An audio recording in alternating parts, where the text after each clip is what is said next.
વિદ્યાર્થી મિત્રો, આજે આપણે ધોરણ 10 સામાજિક વિજ્ઞાનમાં પાઠ 15 આર્થિક વિકાસ વિશે જોઈશું.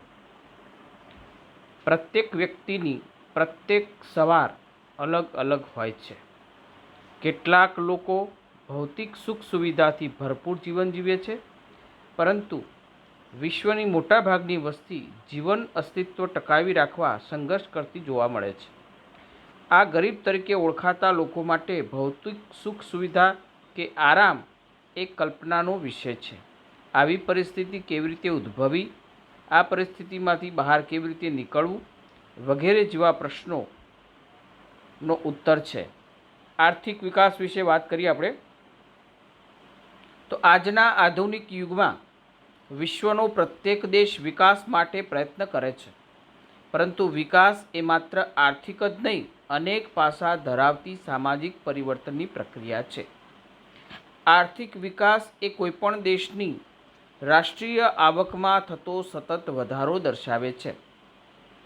આર્થિક વિકાસ એટલે દેશની રાષ્ટ્રીય આવકમાં સતત વધારો થયો, દેશની માથાદીઠ આવકમાં વધારો થયો અને લોકોના જીવન ધોરણમાં સુધારો થયો.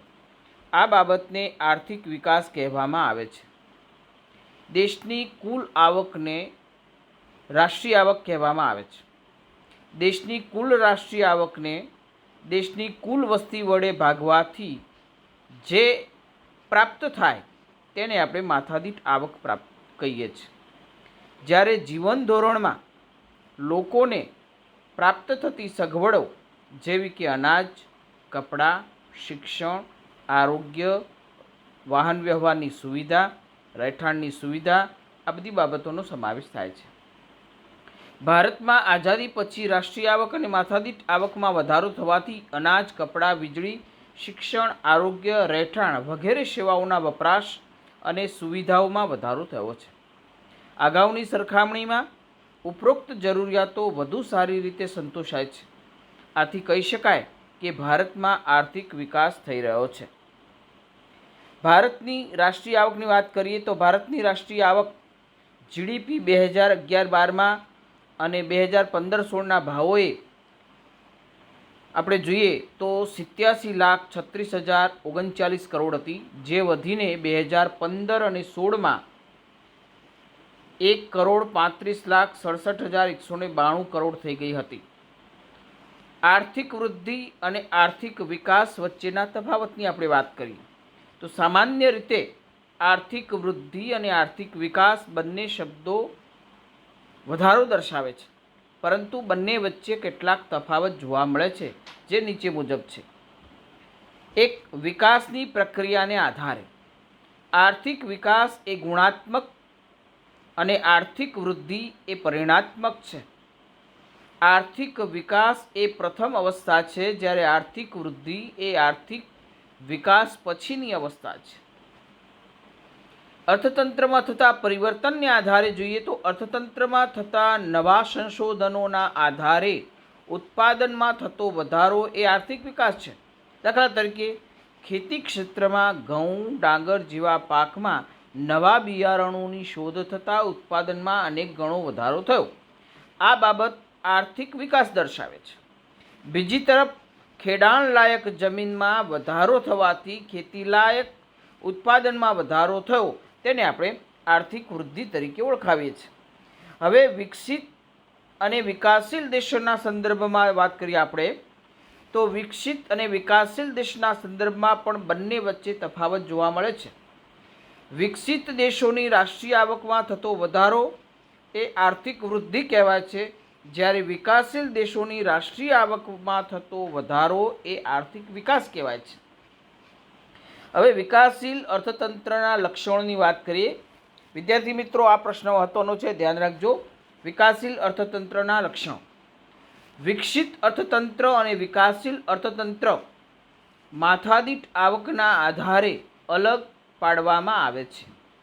વિશ્વ બેંકના 2004ના વિશ્વ વિકાસ અહેવાલ $735થી ઓછી માથાદીઠ આવક ધરાવતા દેશોને વિકાસશીલ અર્થતંત્ર તરીકે ઓળખવામાં આવે છે. વિકાસશીલ અર્થતંત્રના મુખ્ય લક્ષણો નીચે મુજબ છે. પહેલું લક્ષણ છે નીચી માથાદીઠ આવક. તો વિકાસશીલ દેશોની રાષ્ટ્રીય આવક નીચી જોવા મળે છે, જ્યારે વસ્તી વૃદ્ધિનો દર વધુ હોવાથી માથાદીઠ આવક નીચી રહે છે. આમ નીચી માથાદીઠ આવકને કારણે જીવન ધોરણ પણ નીચું જોવા મળે છે. બીજું કારણ જોઈશું, વસ્તી વૃદ્ધિ. તો વિકાસશીલ રાષ્ટ્રોમાં વસ્તી વધારો વધુ જોવા મળે છે. આ દેશોમાં વસ્તી વૃદ્ધિનો દર 2% અથવા તેનાથી પણ વધારે જોવા મળે છે. ત્રીજી બાબત જોઈએ, કૃષિ ક્ષેત્ર પર અવલંબન. તો વિકાસશીલ રાષ્ટ્રમાં ખેતી મુખ્ય આર્થિક પ્રવૃત્તિ છે. દેશના 60% કરતાં પણ વધારે લોકો રોજગારી માટે ખેતી ઉપર આધારિત હોય છે. દેશની રાષ્ટ્રીય આવકમાં પણ ખેતી ક્ષેત્રનો ફાળો 25%ની આસપાસ જોવા મળે છે. ચોથું જોઈએ આપણે, આવકની વહેંચણીની અસમાનતા. તો વિકાસશીલ રાષ્ટ્રોમાં આવક તથા ઉત્પાદનના સાધનોની વહેંચણીમાં અસમાનતા જોવા મળે છે. આ અસમાનતા ગ્રામીણ અને શહેરી બંને વિસ્તારોમાં જોવા મળે છે. દેશના ટોચના 20% ધનિક લોકો રાષ્ટ્રીય આવકનો 40% હિસ્સો ધરાવતા હોય છે અને તળિયાના 20% ગરીબ લોકો રાષ્ટ્રીય આવકનો 10% હિસ્સો ધરાવતા હોય છે. આમ વિકાસશીલ રાષ્ટ્રોમાં આવક અને સંપત્તિનું કેન્દ્રીકરણ ધનિક લોકોમાં થયેલું જોવા મળે છે. બેરોજગારીની વાત કરીએ આપણે, તો બેરોજગારી એ વિકાસશીલ દેશોનું મહત્ત્વનું લક્ષણ ગણી શકાય. આ દેશોમાં બેરોજગારીનું પ્રમાણ કુલ શ્રમિકોના 3% કરતાં વધુ હોય છે. આ દેશોમાં બેરોજગારી જુદા જુદા સ્વરૂપે, જેવી કે મોસમી બેરોજગારી, છુપી બેરોજગારી, ઔદ્યોગિક બેરોજગારી વગેરે જોવા મળે છે, જે બેરોજગારી લાંબા ગાળાની છે. ગરીબી એ વિકાસશીલ રાષ્ટ્રોનું લક્ષણ છે. જે લોકો પોતાની પ્રાથમિક જરૂરિયાતો જેવી કે અનાજ, કપડાં, રહેઠાણ, શિક્ષણ અને આરોગ્ય જેવી મહત્ત્વની પાયાની જરૂરિયાતો પણ સંતોષી શકતા ન હોય તેને ગરીબ ગણવામાં આવે છે. વિકાસશીલ દેશોમાં આવા લોકોનું પ્રમાણ લગભગ કુલ વસ્તીના 3 ભાગ જેટલું જોવા મળે છે. ત્યાર પછી આપણે જોઈશું દ્વિમુખી અર્થતંત્ર. તો વિકાસશીલ દેશોમાં અર્થતંત્રનું સ્વરૂપ દ્વિમુખી પ્રવર્તે છે. એક બાજુ ગ્રામ્ય વિસ્તારમાં પછાત ખેત પદ્ધતિ, જૂની પુરાણી યંત્ર સામગ્રી, રૂઢિચુસ્ત સામાજિક માળખું, ઓછું ઉત્પાદન જોવા મળે છે. બીજી બાજુ શહેરી ક્ષેત્રમાં આધુનિક ઉદ્યોગો, નવી ઉત્પાદન પદ્ધતિ, આધુનિક યંત્રો તેમજ વૈભવી જીવનશૈલી જોવા મળે છે. આઠમું જોઈએ, પાયાની અપર્યાપ્ત સેવાઓ. તો વિકાસ માટે અનિવાર્ય પાયાની સેવાઓ જેવી કે શિક્ષણ, વાહન વ્યવહાર, સંદેશા વ્યવહાર, વીજળી, આરોગ્ય, બેન્કિંગ વગેરેનો આવા અર્થતંત્રમાં ઓછો વિકાસ જોવા મળે છે, જે દેશના વિકાસ માટે અવરોધરૂપ ગણવામાં આવે છે. નવમું જોઈએ, આંતરરાષ્ટ્રીય વેપારનું સ્વરૂપ. તો વિકાસશીલ દેશોમાં વિદેશ વેપારનું સ્વરૂપ અને માળખું અલગ અલગ જોવા મળે છે. આ દેશોમાં મુખ્યત્વે કૃષિ પેદાશો અને બગીચા પેદાશો તેમજ કાચી ધાતુઓની નિકાસ કરતા હોય છે. આ પ્રકારના નિકાસોની માંગ ઓછી હોય છે અને ભાવો નીચા હોય છે, જેથી નિકાસની કમાણી ઓછી હોય છે, જ્યારે આયાતો ઔદ્યોગિક પેદાશો અને યંત્ર સામગ્રીની હોય છે. આ વસ્તુઓના ભાવ વધુ હોવાથી આયાતો પાછળનું ખર્ચ વધે છે. આમ વિકાસશીલ રાષ્ટ્રો માટે વિદેશ વેપારની શરતો પ્રતિકૂળ રહેવાથી દેશ ઉપર વિદેશી દેવું વધે છે. આમ વિકાસશીલ દેશોમાં મુખ્યત્વે ઉપર મુજબના લક્ષણો જોવા મળે છે. ભારત વિકાસશીલ રાષ્ટ્ર હોવાથી ઉપરના લક્ષણો વત્તે ઓછે અંશે ભારતને પણ લાગુ પડે છે. હવે વિદ્યાર્થી મિત્રો, આર્થિક પ્રવૃત્તિ અને બિન આર્થિક પ્રવૃત્તિ કોને કહેવાય એની આપણે ચર્ચા કરીશું. તો ભારતીય અર્થતંત્રનો પરિચય મેળવતા પહેલાં આપણે આર્થિક અને બિન આર્થિક પ્રવૃત્તિઓનો અભ્યાસ કરીએ. આર્થિક પ્રવૃત્તિ કોને કહેવાય? આવક મેળવવાના કે ખર્ચ કરવાના હેતુથી કરવામાં આવતી પ્રવૃત્તિને આર્થિક પ્રવૃત્તિ કહેવામાં આવે છે. બીજા અર્થમાં કહેવું હોય તો વળતર મેળવવાના હેતુથી કરવામાં આવતી પ્રવૃત્તિને આર્થિક પ્રવૃત્તિ કહેવાય. દાખલા તરીકે ખેડૂત, કારીગર, વેપારી, શિક્ષક એ પોતાનું કામ કરીને આર્થિક વળતર મેળવે છે, એટલે એ પ્રવૃત્તિને આપણે આર્થિક પ્રવૃત્તિ કહીએ છીએ. બિન આર્થિક પ્રવૃત્તિની વાત કરીએ તો જે પ્રવૃત્તિનો હેતુ આવક મેળવવાનો કે ખર્ચ કરવાનો ન હોય તેવી પ્રવૃત્તિને બિન આર્થિક પ્રવૃત્તિ કહેવામાં આવે છે. બીજા અર્થમાં જોઈએ તો બદલો મેળવવાના હેતુથી કે વળતર મેળવવાના હેતુથી જે પ્રવૃત્તિ ન કરવામાં આવતી હોય, કે જે પ્રવૃત્તિ કરવાથી કંઈ બદલો નથી મળતો કે કંઈ વળતર નથી મળતું, તેવી પ્રવૃત્તિને આપણે આર્થિક પ્રવૃત્તિ કહીએ છીએ. દાખલા તરીકે માતા પોતાના બાળકનો ઉછેર કરે છે, તો એ ઉછેરના કાર્યથી માતાને કોઈ વળતર મળતું નથી. એવી જ રીતે નર્સ ઘરે પોતાના બાળક બીમાર થતાં એની સારવાર કરે છે, તો ત્યાં એને વળતર મળતું નથી. તો એની એ જે પ્રવૃત્તિ છે એ પણ બિન આર્થિક પ્રવૃત્તિ કહેવામાં આવે છે. એટલે વિદ્યાર્થી મિત્રો, તમે સમજી ગયા છો આર્થિક પ્રવૃત્તિની બિન આર્થિક પ્રવૃત્તિ કોને કહેવાય. દાખલા તરીકે ડૉક્ટર દવાખાનામાં પોતાની સેવા આપે છે, તો એમાંથી એને વળતર મળે છે, તો એને આપણે આર્થિક પ્રવૃત્તિ કહીએ છીએ. પણ એ જ ડૉક્ટર જ્યારે પોતાના ઘરમાં કોઈ વ્યક્તિ બીમાર થાય અને એ પોતે સેવા આપે છે, તો એનાથી એને કોઈ વળતર મળતું નથી, તો એ પ્રવૃત્તિ એની બિન આર્થિક પ્રવૃત્તિ છે. તો આ ઉદાહરણથી તમે મિત્રો સમજી ગયા હશો. હવે ભારતીય અર્થતંત્રના માળખાની આપણે વાત કરીએ તો અર્થતંત્રમાં થતી વિવિધ અસંખ્ય આર્થિક પ્રવૃત્તિઓ કે વિવિધ વ્યવસાયોને 3 મુખ્ય વિભાગોમાં વહેંચવામાં આવે છે. એક પ્રાથમિક ક્ષેત્ર છે, બીજું માધ્યમિક ક્ષેત્ર છે અને ત્રીજું છે સેવા ક્ષેત્ર. તો આર્થિક પ્રવૃત્તિના આ વર્ગીકરણને વ્યવસાયિક માળખા તરીકે ઓળખવામાં આવે છે. અને આ ત્રણેય વિભાગો અને તેમાં સમાવેશ થતી પ્રવૃત્તિઓની આપણે ચર્ચા કરીશું. તો વિદ્યાર્થી મિત્રો, પ્રાથમિક ક્ષેત્ર કોને કહેવાય એ પણ સમજી લેજો. તો અર્થતંત્રના આ વિભાગમાં ખેતી તેમજ ખેતીની સાથે સંકળાયેલી પ્રવૃત્તિ જેવી કે પશુપાલન, પશુ સંવર્ધન, મત્સ્ય ઉદ્યોગ, મરઘા બતકા ઉછેર, જંગલો, કાચી ધાતુઓનું ખોદકામ, આવી બધી જે પ્રવૃત્તિઓ છે એનો સમાવેશ પ્રાથમિક ક્ષેત્રની અંદર કરવામાં આવે છે. માધ્યમિક ક્ષેત્રની વાત કરીએ તો આ વિભાગમાં નાના અને મોટા પાયા પરના ઉદ્યોગો આવે, બાંધકામની વિવિધ પ્રવૃત્તિઓ પણ આવે છે. આ બધાનો સમાવેશ માધ્યમિક ક્ષેત્રની અંદર કરીએ છીએ. એટલે કે કહેવું હોય તો જે વસ્તુમાંથી કંઈક આપણે નવું બનાવીએ છીએ અને એ નવી વસ્તુનું જ્યારે નિર્માણ કરીએ છીએ ત્યારે એ બધાનો જ સમાવેશ માધ્યમિક ક્ષેત્રની અંદર કરવામાં આવે છે. એટલે કે ટાંકણીથી લઈને મોટા મોટા યંત્રો સુધીનું ઉત્પાદન કરવામાં આવે છે, એ બધાનો સમાવેશ માધ્યમિક ક્ષેત્રની અંદર કરવામાં આવે છે. સેવા ક્ષેત્રની વાત કરીએ તો સેવા ક્ષેત્ર આ વિભાગમાં અનેકવિધ સેવાઓનો સમાવેશ થાય છે.